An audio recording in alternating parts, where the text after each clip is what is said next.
교과서 70페이지 펴시고요. 자, 제목이 너의 머릿속에 정리해줄게 라고 돼 있죠. 이게 선생님이 여러분 머릿속에 막 정리해 줄 테니까 걱정 마라, 이 의미가 아니고요. 글을 쓰려면 읽는 사람의 머릿속을 유의해야 한다라는 뜻이에요. 쓰는 입장하고 읽는 입장이 다르거든요. 자, 한번 넘어가서, 자, 선생님이 그림을 그렸는데 이 친구 이마가 엄청 넓죠. 왜 이렇게 이마 넓게 그렸냐면 글을 읽는 입장에서 머릿속에서 어떤 일이 벌어지는지 여러분들께 보여드리고 싶어서 그래요. 그래서 제목을 읽을 때 여러분의 머릿속에서는 이라고 해놨어요. 자, 글을 쓰는 입장에서는 사실 전체를 다 알고 있어요. 내가 하고 싶은 말, 예를 들어서 여러분들은 아직 중학교 생활 잘 모르잖아요. 그러면 선생님이 그래, 얼마 전에 동아리 신청을 했었는데 동아리에 대해서 친구들이 궁금해 하잖아요. 그러면 선생님이 글로 써서 이제 보여준다고 쳐요. 그러면 한 번에 다 전달할 수가 없어요. 그래서 글은 한 문장씩 한 문장씩, 자, 지금 그림에 한 조각씩 맞추는 것처럼 읽는 입장에서는 한 부분씩 한 부분씩 읽게 되는 거죠. 한 부분씩 한 부분씩 읽다가 머릿속에서 여러분들도 모르는 사이에, 읽는 사람은 자신도 모르는 사이에 전체가 그려지는 거예요. 무의식 중에 하는 거라서 여러분들 잘 모르실 거예요. 그래서 이 문장 이 문장 어떤 관계다, 그러나 하면 뒷부분 반대겠구나, 또한 이러면 뒷부분 같은 내용이겠구나, 이런 식으로 한 문장씩 한 문장씩 들으면서 머릿속에 전체 내용을 맞춰가게 돼요. 그런데 쓰는 입장에서는 전체 내용이 이미 있기 때문에 읽는 사람을 배려하기가 힘들어요. 그래서 내가 전체를 막 몇 번 반복해도 너는 왜 못 알아듣니? 몇 번 글로 써서 줬는데 너는 왜 이해가 안 되니? 이런 일이 벌어지는 거죠. 자, 그런데 읽다가 보면은 전혀 이해 안 가는 엉뚱한 조각이 만약에 있어요. 그러면 여러분의 뇌는 난리가 나요. 무슨 말이냐면 여러분은 이해 잘 의식은 못하겠지만 뇌에서는 이 내용 어디 넣어야 되지? 이 내용 어디 넣어야 되지? 하다가 전체 내용을 흐트러뜨리게 돼요. 자, 지금 보면 이 그림에서 동아리 활동에 대한 그림인데 맞추다가 엉뚱한 나무 잎사귀가 들어가니까 지금 장면이 맞춰지지가 않죠. 비슷해요. 글을 읽을 때 내가 동아리 활동에 대해서 글을 쓰고 있는데 자연 얘기가 들어온다. 그러면 전체를 알고 있는 입장이 아니기 때문에 대혼란이 벌어지게 되죠. 이해가 안 간다는 얘기예요. 그래서 이런 내용이 있으면 안 돼요. 전체 내가 전달하고자 하는 내용과 어긋나는 내용, 그런 부분, 그런 조각이 글로는 문장이 되겠죠.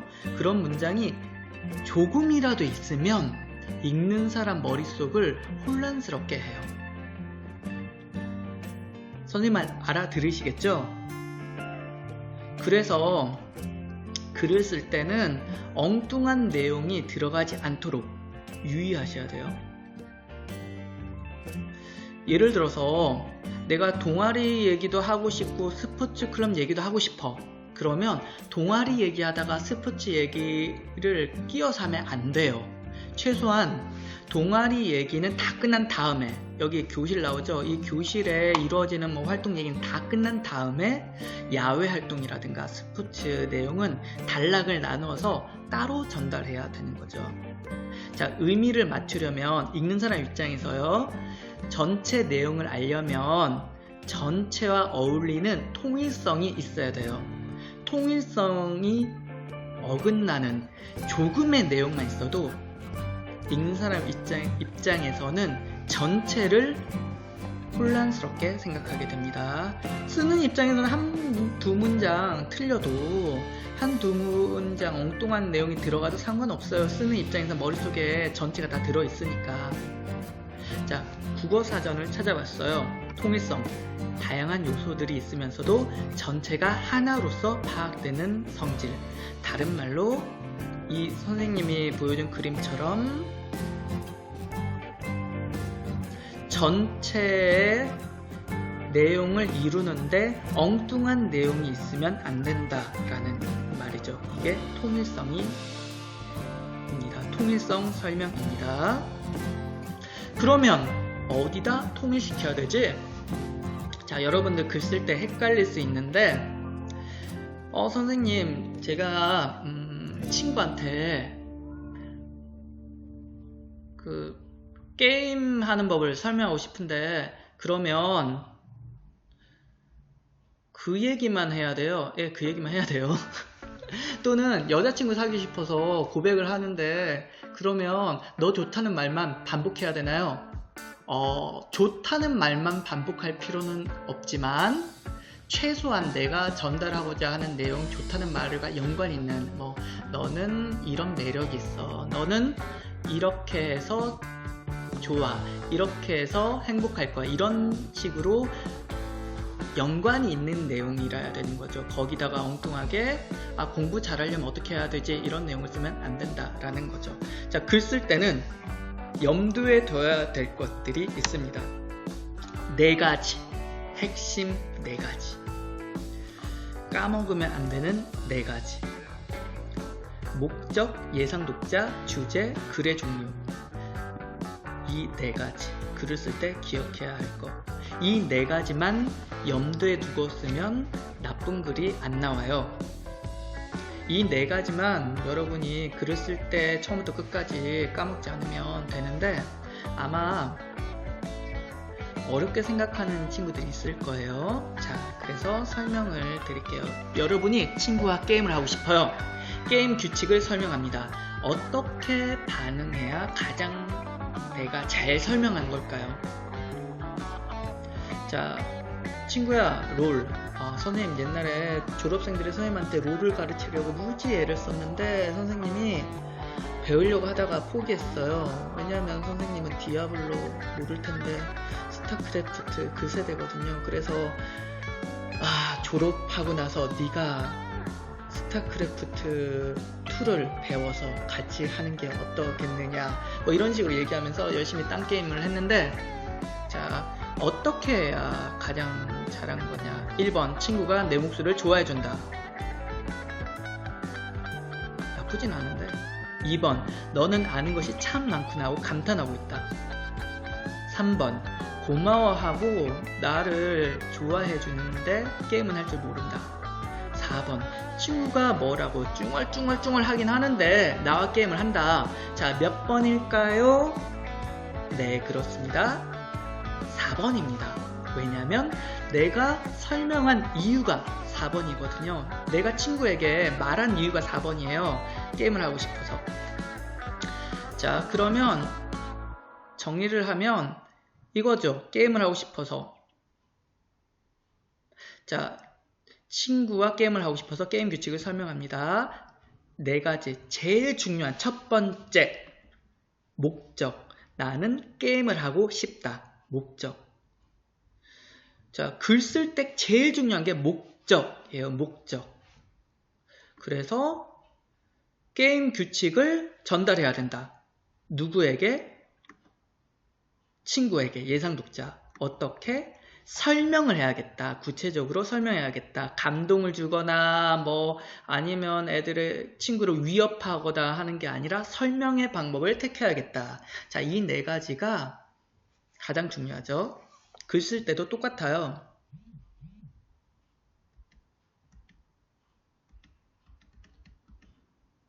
자, 원하는 것이 있어요. 누구나 원하는 것이 있으니까 글을 쓰겠죠. 자, 원하는 것이 있어요. 목적이라고 하죠. 자, 얼마 전에 어버이날이 있었는데 부모님께 편지를 써요. 자, 원하는 것. 부모님을 감동시키고 싶다. 누구에게 쓰느냐? 예상 독자 부모님. 자, 부모님한테 쓰면 친구에게 쓰듯이 막 편한 말로 농담하고 비속어 쓰고 그럼 절대 안 되겠죠. 부모님한테 할 때는 예의 바르게. 자, 어떤 내용을 주제. 자, 부모님께 편지를 쓸 때 어떤 내용을 쓸까 고민 많이 되겠죠. 많은 친구들이 어려워하는데 부모님 감사해요 라는 말로 다 채울 수 없잖아요. 감사해요 한 3번 쓰니까 다 끝났어요. 이렇게 하면 안 되고 고민을 해야죠.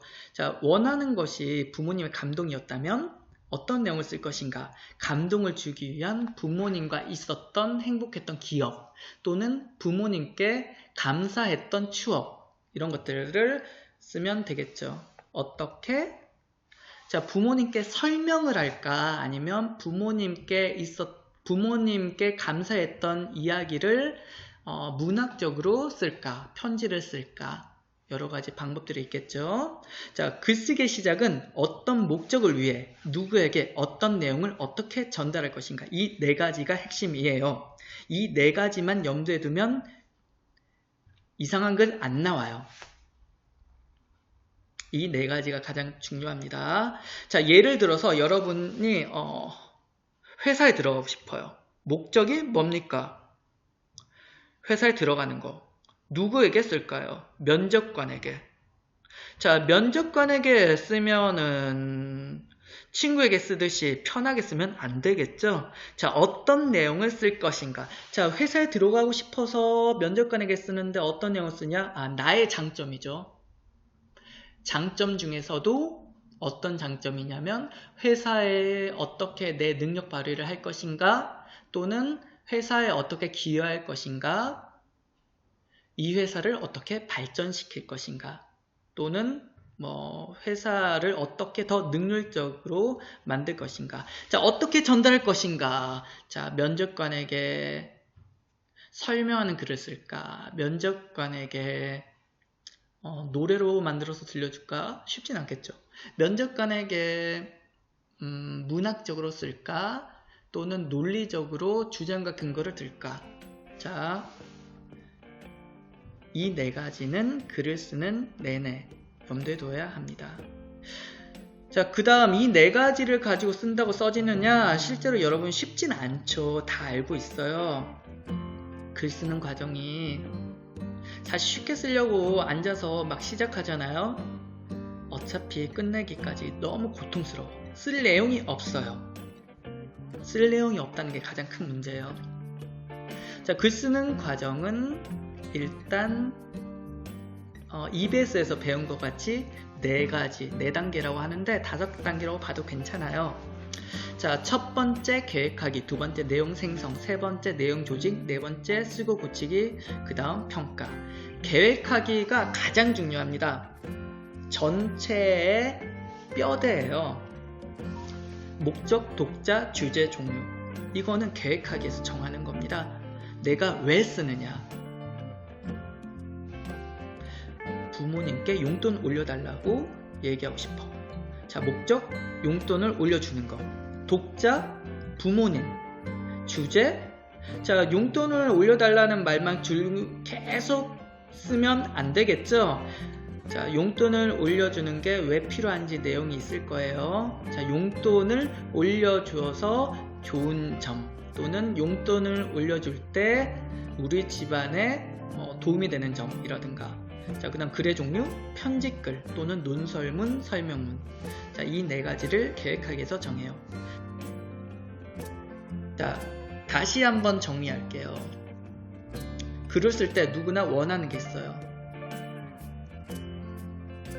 그 원하는 것을 누구에게 어떤 내용을 어떻게 전달할 것인가. 이게 글쓰기의 전략입니다. 학습활동 조금만 할 거예요. 자, 가와 나가 있는데 EBS에서 한번 얘기는 했는데 여러분들 그래도 오해하는 사람들이 있어서 선생님이 다시 설명을 드리겠습니다. 간략하게 할게요. 통일성의 개념과 필요성. 선생님이 시작할 때 그림을 보여줬어요. 부분을 가지고 전체를 완성해야 되는데 엉뚱한 내용이 있으면 혼란스럽다라고 했어요. 그런데 대부분의 사람들이 글을 쓸 때 전혀 엉뚱한 내용은 아니지만 헷갈리는 내용들을 써요. 자, 가를 읽도록 할게요. 곧 시험이 있어 친구들과 도서관에 가기로 했다. 아침 일찍 일어나 밥을 먹고 도서관으로 갔다. 나쁘지 않죠? 도서관으로 가는 길에 사나운 강아지를 봤다. 강아지 얘기네요. 우리 집도 강아지를 키웠으면 좋겠다. 도서관에서 열심히 공부하다가 점심시간이 되어 식당에서 라면을 사 먹었다. 자, 보면 선생님이 이걸 보면 애들이 오해하는 경우가 있는데, 자, 봅시다. 고 시험이 있어서 도서관에 가기로 했다. 일찍 일어나 밥을 먹고 도서관으로 갔다. 단어는 연결이 되죠. 그래서 여러분은 괜찮다고 오해를 해요. 도서관으로 가는 길에 강아지를 봤다. 우리 집에도 강아지를 키웠으면 좋겠다. 강아지는 연결이 되죠. 자, 그런데 잘 보세요.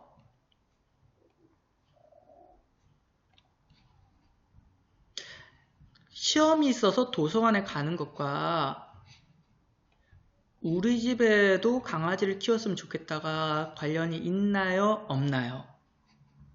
없습니다. 한 문장 한 문장은 이어지는 것 같지만 이건 그냥 생각의 흐름일 뿐이고 단어만 연관되고 한 문장만 건너뛰어도 엉뚱한 내용이에요.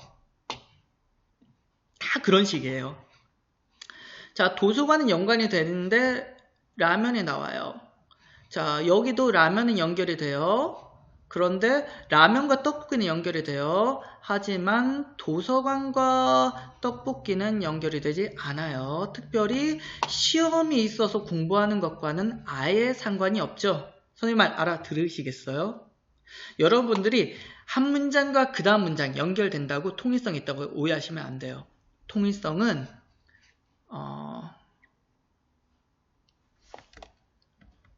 통일성은 이 글 전체가 연관이 있어야 돼요. 이 글 전체가 하나의 내용을 이야기해서 시작할 때 여러분들 동아리 내용을 머릿속에 구성하는 그 친구의 그림을 보여드렸는데 그 그림처럼 전체가 연관이 있어서 하나의 내용을 이루어야 돼요. 전체 내용을. 각 문장이 중요한 게 아니에요. 다음 문장하고 연결된다고 해서 괜찮은 게 아니에요. 전혀 괜찮지 않아요. 이거는 다 읽어봤자 하나의 이야기로 정리되지 않아요. 그냥 잡스러운 내용들이라서 기억도 안 나요. 나를 한번 보기로 합시다. 오빠 나는 다른 집 남매들보다 사이가 좋다. 물론 텔레비전 채널 쟁탈전을 할 때 오빠가 믿기도 하다 하지만 며칠 전 일을 생각하면 오빠를 미워할 수 없다.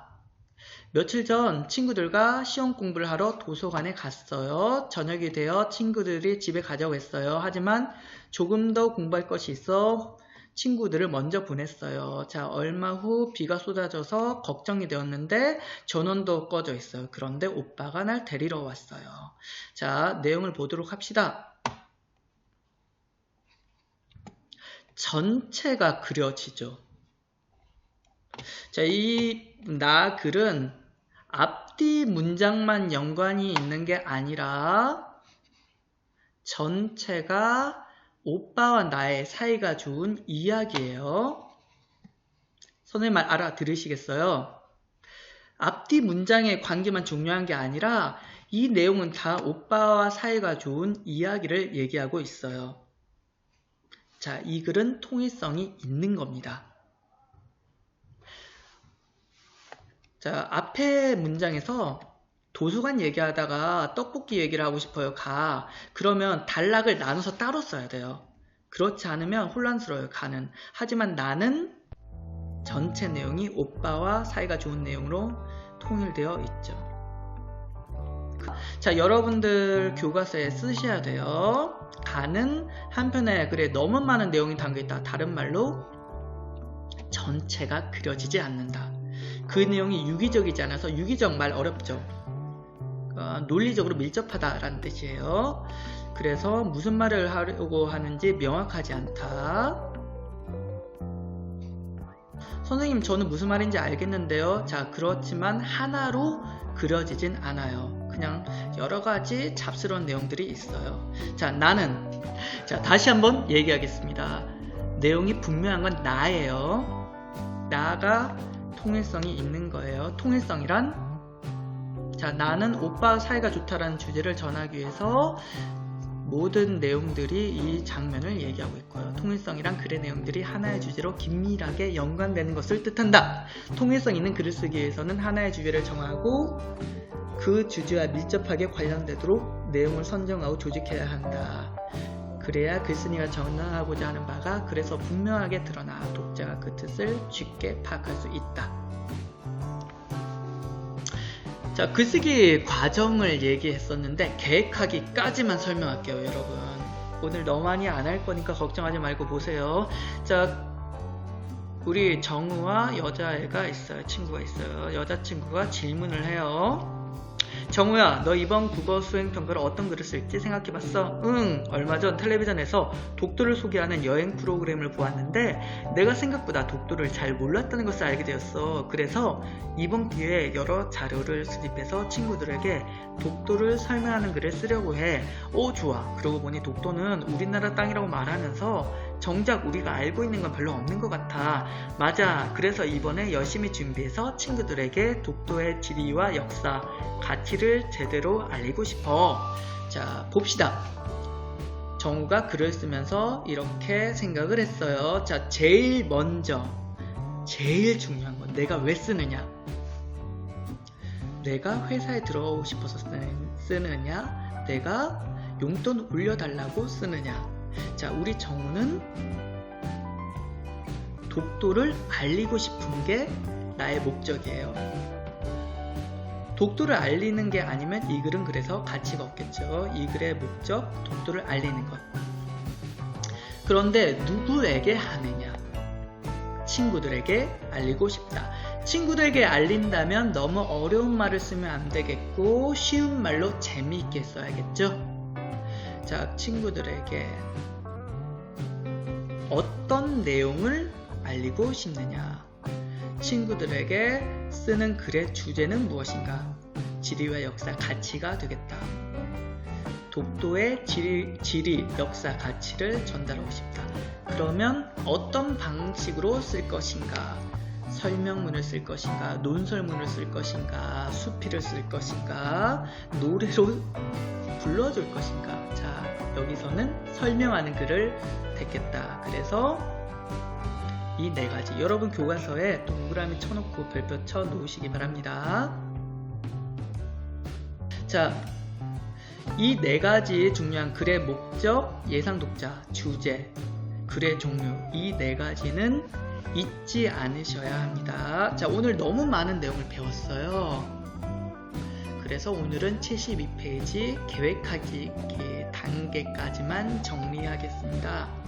자, 여러분들은 글의 통일성, 모든 조각들은 전체를 구성하게 만들어야 된다. 다른 말로 글을 쓸 때 모든 부분, 모든 문장들은 중심 내용을 드러내는데 써야 한다.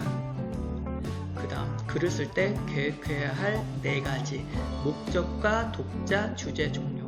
내가 왜 쓰느냐, 누구에게 쓰느냐, 어떤 내용을 쓰느냐, 어떤 종류로 쓰느냐, 이 네 가지를 배우셨습니다. 자, 중요하니까 여러분들 꼭 교과서에 별표 쳐 놓으시고 정리하시기 바랍니다. 자, 마지막으로 복습하는 차원에서 영상을 띄워놓고 마무리하도록 하겠습니다. 오늘도 정말 많이 수고하셨습니다. 다음 시간에 교과서에 남은 부분들을 채우면서 끝내도록 하겠습니다.